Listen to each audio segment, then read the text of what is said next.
अस्सलाम वालेकुम नाजरीन, मैं हूं अदनान और आप देख रहे हैं 98 पॉलिटिक्स चैनल। तो दोस्तों, हमारे इस चैनल को सब्सक्राइब करें और हमारी वीडियोस को शेयर करें। तो नए आने वाले जितने दोस्त हैं उनसे गुजारिश है कि हमारे इस चैनल की बेल जो है उसको ऑल पे कर दें, ताकि जो हमारी आने वाली तमाम वीडियोस हैं वो आपको बआसानी मौसूल हो सकें। तो आज बात करेंगे हम पाकिस्तान की और पाकिस्तान की क़यादत की। जैसा कि आपको इल्म है कि इस वक्त पाकिस्तान में जो क़यादत है उन्होंने एक अलायंस तैयार किया है जिसमें 12 जमातें शामिल हैं और जिसकी सरबराही जो है वो मौलाना फजल रहमान कर रहे हैं। और उसमें जो दूसरे कायदीन हैं जिस तरह मरियम नवाज साहिबा और बिलावल भुट्टो हैं। आखिर ये बात सोचने की है कि ये तीनों कायदीन और इनके साथ दूसरी 8 जमातें जो हैं वो शामिल होकर आखिर किस चीज़ का मुकाबला करना चाह रही हैं। तो दोस्तों, आपने कुछ दिन कबल कायद मियां मोहम्मद नवाज शरीफ साहब की तकरीर सुनी होगी, जिसका जो बेसिक लुब्बे लबाब था वो सिर्फ़ और सिर्फ वोट को इज़्ज़त दो पर था। तो आखिर आप सोचिए कि ये तमाम जमायतें जो हैं वो एक पेज पर क्यों इकट्ठी हो गई हैं। और जो तहरीक इंसाफ जो जिसकी पैदाइश ही एंटी इस्टेब्लिशमेंट के तौर पर हुई, वो आज इस्टेब्लिशमेंट की कचवट्टी बनकर उनकी गोद में बैठकर हुकूमत कर रही है। तो आप लोगों ने अक्सर इमरान खान की पुरानी तकारीर तो सुनी होंगी, जिसमें इमरान खान ने अफवाज पाकिस्तान के मतलब कौन कौन से अल्फाज इस्तेमाल किए थे जो कि मैं मुनासिब नहीं समझता कि अपने चैनल में मैं कहूँ। तो बात करते हैं कि मियां मोहम्मद नवाज शरीफ साहब इस मुल्क में 72 साल में पहले लीडर ऐसे हैं जिन्होंने बहुत बड़ी जंग का आगाज़ किया है। और वो जंग क्या है? आपके वोट की इज़्ज़त और आपकी आज़ादी की जंग है। आपको हमेशा से ही जो है वो गलत ख़बरों की बुनियाद पर और डिसइंफॉर्मेशन की बुनियाद पर हमेशा आपको गलत जगह पे रखा गया। और हम इस हद तक गुमराह हो चुके हैं कि हम फ़ौज को या जर्नैलों को अपना मज़हब मानते हैं। भाई ऐसा नहीं है। हमारा मज़हब इस्लाम है, हमारा वतन पाकिस्तान है। हमारी फ़ौज जो है वो हमारी हिफाजत के लिए है। फ़ौज का काम सियासत करना नहीं है। फ़ौज अगर हिफाजत की बजाय सियासत करेगी तो जो 20 लोग शहीद हुए हैं, अफवाज पाकिस्तान के फ़ौजी शहीद हुए हैं, ये इसी तरह होते रहेंगे। और इसी तरह हम सारी ज़िंदगी पाकिस्तान में अपनी ज़िल्लत और ख्वारी की ज़िंदगी बसर करते रहेंगे। हमारा दुनिया में कहीं मकाम नहीं होगा।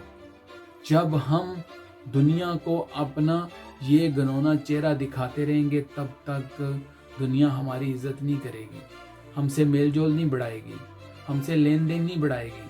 तो बात ये है कि मियां मोहम्मद नवाज शरीफ साहब ने तहैया कर लिया है कि आज इंशाअल्लाह अल्लाह के फजल से तब तक वो चैन से नहीं बैठेंगे जब तक वो लोगों को वोट की इज़्ज़त दिलवा नहीं देते। भाई, मियां मोहम्मद नवाज शरीफ साहब चाहते क्या हैं? वो चाहते हैं कि फ़ौज अपने काम से काम रखे। फ़ौज जो है उसकी जो ड्यूटी है, उसका काम है, उस इदारे का जो काम है वो हिफाजत करना है। भाई, अगर फ़ौज सियासत करेगी तो हिफाजत कौन करेगा? फ़ौज अगर अपने लोगों को सोशल मीडिया के ऊपर छोड़ देगी कि वो सोशल मीडिया पे मुखालिफ सियासी पार्टियों का मुकाबला करें तो फिर हिफाजत कौन करेगा? अगर एजेंसियों को इन काम पे लगा दिया जाएगा अपने ही लोगों की पकड़ दकड़ और अपने लोगों की चाल चलन देखने के लिए, तो फिर हिफाजत कौन करेगा? भाई, ये इदारा पाकिस्तान के टैक्स से चलता है। پاکستانی عوام جو ہے وہ ٹیکس پے کرتی ہے اور اس کے بعد یہ ادارہ جو ہے وہ اپنے تمام کام کرتا ہے. تو بھائی پاکستان کے لوگوں کا دیا ہوا ٹیکس جو ہے وہ پاکستانیوں کے اوپر اس طرح استعمال تو نہیں کیا جا سکتا کہ آپ پاکستانیوں کو پکڑیں، دکڑ کریں، اغوا کریں اور اس کے بعد اس کو بول دیں. ایک مطیع اللہ جان صحافی کو جس طرح پکڑا، ٹھیک ہے، اور اس کے بعد کہہ دیا کہ جی آپ بولے جی میں سیر سپاٹے پہ گیا ہوا تھا. بھائی ایسا نہیں چلتا، یہ کبھی نہیں چلے گا. لوگ جو ہیں وہ آپ کی اصلیت جان چکے ہیں. ان جرنیلوں نے پاک فوج کا جو تقدس تھا اس کو بھی پامال کر کے رکھ دیا ہے. اس سے پہلے آپ نے دیکھا کہ مشرف نے فوج کا وہ حال کیا تھا اس کو افغان وار کے اندر دھکیل کے. تو پاکستانی فوجی بیچارے جو ہیں وہ اپنی یونیفارم جو ہیں وہ کالے شپروں میں لے کے گھر آتے تھے. اور انتہائی شرم کی بات تھی کہ ہمارے محافظ جو ہیں وہ اپنے گھروں میں بیچارے چوری چھپے داخل ہوتے تھے. یہ سارے کا سارا کیا چٹھا کٹھا جو ہے یہ ان جرنیلوں کا ہے. تو سب سے پہلے تو جو اللیگل کام کیا اس باجوے نے اپنی ایکسٹینشن لے کے کیا ہے. اس نے ایکسٹینشن کیوں لی؟ بھائی اگر ایک چیف جو ہے ایکسٹینشن لیتا ہے تو اس کے نیچے 350 جو افواج پاکستان کے لوگ ہوتے ہیں ان کی تقرری رک جاتی ہے. اور صرف انہوں نے پاکستان کی بربادی کی خاطر ایکسٹینشن لی ہے، پاکستان کو تباہ و برباد کرنے کے لیے لی ہے. بھائی ایک بات یاد رکھو، آپ لوگ جو ہیں اس جو آپ کا جو برٹش مائنڈ تھا اس سے نکلو. اگر آپ پاکستانی فوج کی کمان سنبھالنا چاہتے ہو تو آپ کو برٹش مائنڈ سیٹ سے نکلنا پڑے گا. جس دن آپ اس مائنڈ سیٹ سے نکلو گے لوگ آپ سے محبت کریں گے. وہ فوج یا سیکورٹی ایجنسی وہ اپنی نہیں ہوتی جس سے لوگوں کو ڈر لگتا ہو. ہمیشہ جس فوج اور پولیس کو لوگ محبت کریں اس کو اپنا سمجھتے ہیں. آپ جس طرح کے گھٹیا کام کرتے ہو، جس طرح کے غلیظ کام کرتے ہو، لوگ آپ پہ لان تان کرتے ہیں. آپ کو نہ اپنے ادارے کا خیال ہے، نہ اپنی قوم کا خیال ہے، نہ اپنے ملک کا خیال ہے، نہ اپنی سرزمین کا خیال ہے. انڈیا سے کشمیر چھیننے کی بات ہوتی ہے تو تم کہتے ہو ہم جنگ نہیں کر سکتے. اپنے ملک میں ہی آپ الیکشن چوری کرنے کے بعد کہتے ہو ہم نے دشمن کو جو ہے وہ ووٹ سے شکست دی ہے. شرم آنی چاہیے آپ لوگوں کو کہ آپ لوگوں کا کام جو ہے اپنی فوج کو بارڈر کے اوپر تعینات کرنا ہے اپنے ملک کی حفاظت کے لیے، نہ کہ آپ لوگوں کا کام ہے کہ اپنی فوج کو آپ جو ہے وہ الیکشن چوری کرنے پہ لگا دیں اور اس کے بعد الیکشن کے ووٹ جو ہیں وہ ڈائیورٹ کیے جائیں. اس کے بعد آپ جو ہے نتیجے جو ہیں ان کو روک دیں اور آپ کیمروں کے اوپر کپڑے ڈال دیں. یہ کام ہے آپ کا.